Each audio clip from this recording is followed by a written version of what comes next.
भारत के हवाले से कल रात को एक बड़ी डेवलपमेंट हुई है। वफाकी वजीर दिफा ख्वाजा आसिफ साहब जो है उन्होंने कहा है कि भारत के जिस किस्म के अज़ाइम हैं, भारत जो है वो पाकिस्तान के ऊपर दोबारा भी हमला कर सकता है। और भारत से एक बड़ी खौफनाक किस्म की खबर ये आ रही है कि भारत जो है वो तकरीबन 1 लाख करोड़ रुपए के नए हथियार जो है वो लेने का इरादा रखता है। 1 लाख करोड़ रुपए के। तो कहने के ऑपरेशन सिंदूर जो है अभी भी जारी है और उसके अंदर जो है इसको अपग्रेड करने के लिए, इसमें मजीद हथियार लेने के लिए 1 लाख करोड़ के हथियार या तो नए लिए जाएंगे या जो मौजूद है उनको अपग्रेड किया जाएगा।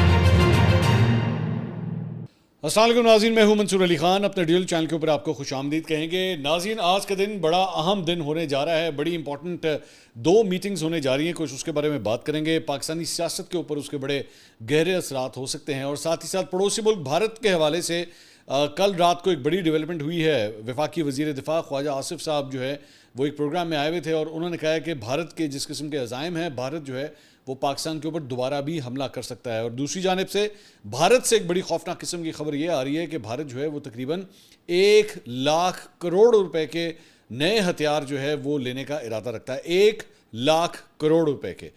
ये डिटेल्स क्या हैं, किस किस्म के हथियार जो है वो लेना चाह रहा है और क्या अपडेट्स हैं, एंड तक इस वीडियो को देखिएगा। चैनल को सब्सक्राइब करना मत भूलिए, बेल आइकन प्रेस कीजिए। अगर आपको वीडियो पसंद आए उसे लाइक और शेयर ज़रूर कीजिएगा। अच्छा जी, सबसे पहले तो आज जो बड़ा इजलास एक होने जा रहा है, पहले पाकिस्तानी सियासत के हवाले से मैं बात करूँगा, फिर मैं भारत वाली साइड के ऊपर भी आऊँगा। आज जो एक बड़ा इजलास होने जा रहा है वो है जनाब जुडिशल कमीशन ऑफ पाकिस्तान का इजलास होने जा रहा है। 3:30 बजे ये इजलास होना है। अब आम तौर पे आप हैरान हो रहे होंगे कि आज के इस इजलास की खासियत क्या है। तो इसकी बहुत बड़ी वजह जो है वो इस्लामाबाद हाई कोर्ट के चीफ जस्टिस सरफराज डोगर साहब तो कायम मकाम चीफ जस्टिस थे, लेकिन आज बाकायदा तौर पे जो है वो इस्लामाबाद हाई कोर्ट के नए चीफ जस्टिस का जो है वो फैसला किया जाएगा जुडिशल कमीशन ऑफ पाकिस्तान में। अब जुडिशल कमीशन ऑफ पाकिस्तान में किसी भी जज की तैनाती के लिए 9 वोट जो हैं वो ज़रूरी होते हैं। अगर 9 वोट जो हैं वो किसी एक जज के लिए हामी में आ जाएं तो वो जज जो है वो मुकर्रर हो जाता है।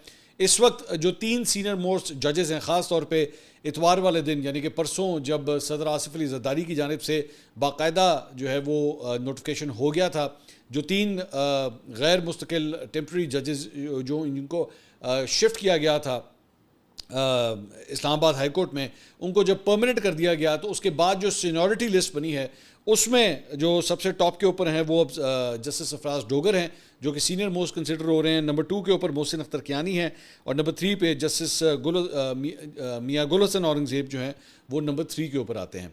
तो यही मसला जो है वो पिछले कई महीनों से चल रहा था कि इस्लामाबाद हाई कोर्ट का चीफ जस्टिस कौन होगा।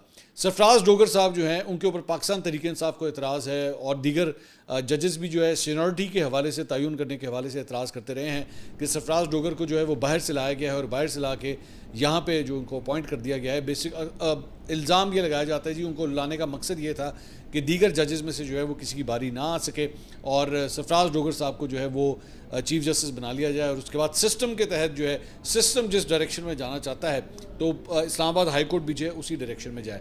ज़हन में रखिएगा कि इमरान खान साहब के बड़े इंपॉर्टेंट केसेस जो हैं वो इस्लामाबाद हाई कोर्ट में, ख़ास तौर पे अल-कादिर ट्रस्ट की हवाले से जो अपील है वो भी इस वक्त ज़ेर गौर है और इनकी ज़मानत का जो एक केस है वो भी इस वक्त इसी मामले को जो है वो ये इस्लामाबाद हाई कोर्ट जो है वो देख रहा है। तो इसलिए जस्टिस सरफराज डोगर जो हैं इस वक्त फेवरेट करार दिए जा रहे हैं कि मोस्ट प्रॉब्ली आज उनके नाम का कुरा ही निकलेगा और उनको शायद जो है वो मुस्तकिल chief justice Islamabad high court declare कर दिया जाएगा। एक बड़ी इंटरेस्टिंग बात जो है इस सारे मामले के अंदर ये है कि जस्टिस शौकत अजीज़ सिद्दीकी वो भी जुडिशल कमीशन ऑफ पाकिस्तान के मेंबर हैं और उनके हवाले से देखना ये है कि वो किसको वोट देते हैं। जस्टिस शौकत अजीज़ सिद्दीकी जो हैं वो इमरान खान साहब के दौर के अंदर जो है वो एक एंटी इस्टेब्लिशमेंट शख्सियत के तौर पे सामने आए थे।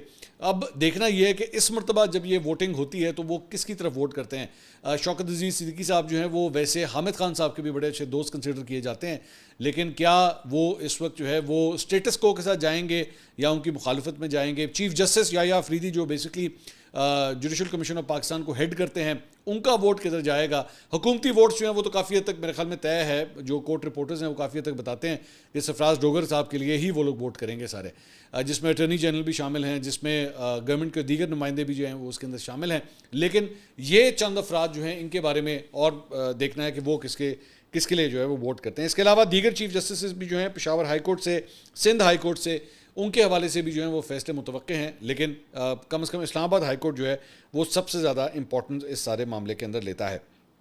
तो एक जो इम्पॉर्टेंट मामला है वो ये होना है, और दूसरी एक इम्पॉर्टेंट जो आज एक मीटिंग होने जा रही है वो है जनाब इलेक्शन कमीशन ऑफ पाकिस्तान का इजलास जो है वो आज होना है, जिसके अंदर ये एक्सपेक्टेड है कि जो मखसूस नशिस्तें हैं जिसके हवाले से सुप्रीम कोर्ट ऑफ पाकिस्तान का जो फैसला सामने आया था उसके बाद उनकी जो फॉर्मल अनाउंसमेंट्स हैं वो शायद इलेक्शन कमीशन ऑफ पाकिस्तान कर देगा। लेकिन उसके अंदर एक इशू जो है वो फंसा हुआ है, और वो इशू ये है कि जो बेंच था जिसने ये फैसला दिया था उसका ऑर्डर ऑफ द डे है उसके ऊपर जो है तमाम जजेस के सिग्नेचर्स नहीं हैं, और अगर जब तक वो सामने नहीं आता तो इलेक्शन कमीशन ऑफ पाकिस्तान जो है वो किस तरह इन मखसूस नशिस्तों के नोटिफिकेशन जो हैं वो जारी कर देगा।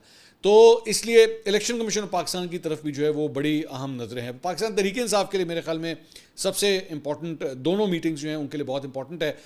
जस्टिस सरफराज डोगर जो हैं उनके हवाले से पाकिस्तान तहरीक इंसाफ ये पोजीशन लेती रही है कि इनको चीफ जस्टिस नहीं होना चाहिए, और obviously election commission of Pakistan के अंदर भी जो है मखसूस नशिस्तों के हवाले से पाकिस्तान तहरीक इंसाफ ये समझती है कि उनका हक जो है वो छीना गया है। तो क्या आज ये दोनों मीटिंग्स दोबारा पाकिस्तान तहरीक इंसाफ के खिलाफ फैसले लेके आती हैं या नहीं, इसका मेरे ख्याल में इंतज़ार हमें करना पड़ेगा। आज इस सिलसिले में पता लगेगा। एक और डेवलपमेंट जो कल हुई है वो पाकिस्तान तहरीक इंसाफ की जो कारकुन है सनम जावेद, उनकी ज़मानत जो है वो लाहौर हाई कोर्ट में मंजूर हो गई है।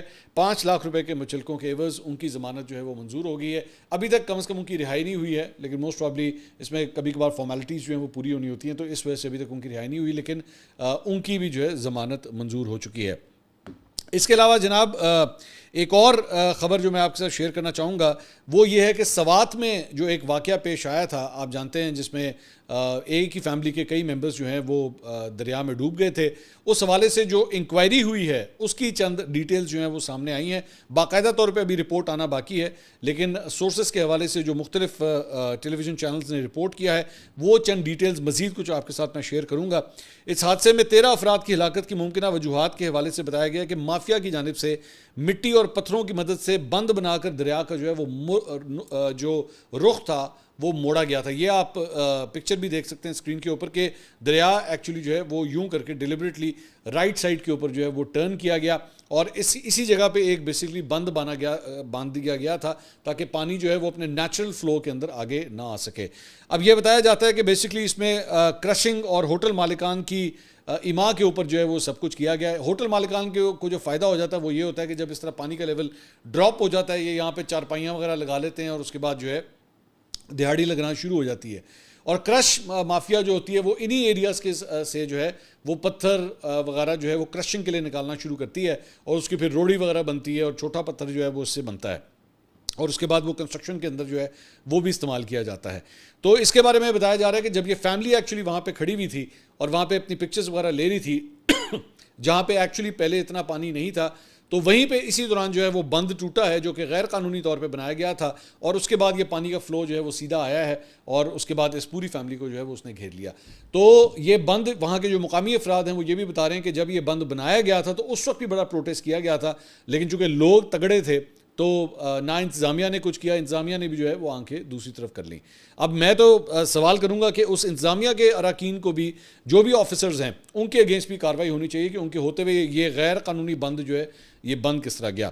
बहरहाल उसके बाद जो है वो अब सवात के अंदर जो है वो एकदम फुर्तियाँ जो है वहाँ पे शुरू हो गई हैं, और दरियाए सवात के आसपास जो होटल्स वगैरह बने हुए थे गैर कानूनी तौर पे उनके अगेंस्ट ऑपरेशन किया गया। कई होटल्स जो हैं उनको गिराया गया, और उसमें तकरीबन बताया गया कि 26 होटल्स और रेस्टोरेंट्स को जो है वो मसमार किया गया है।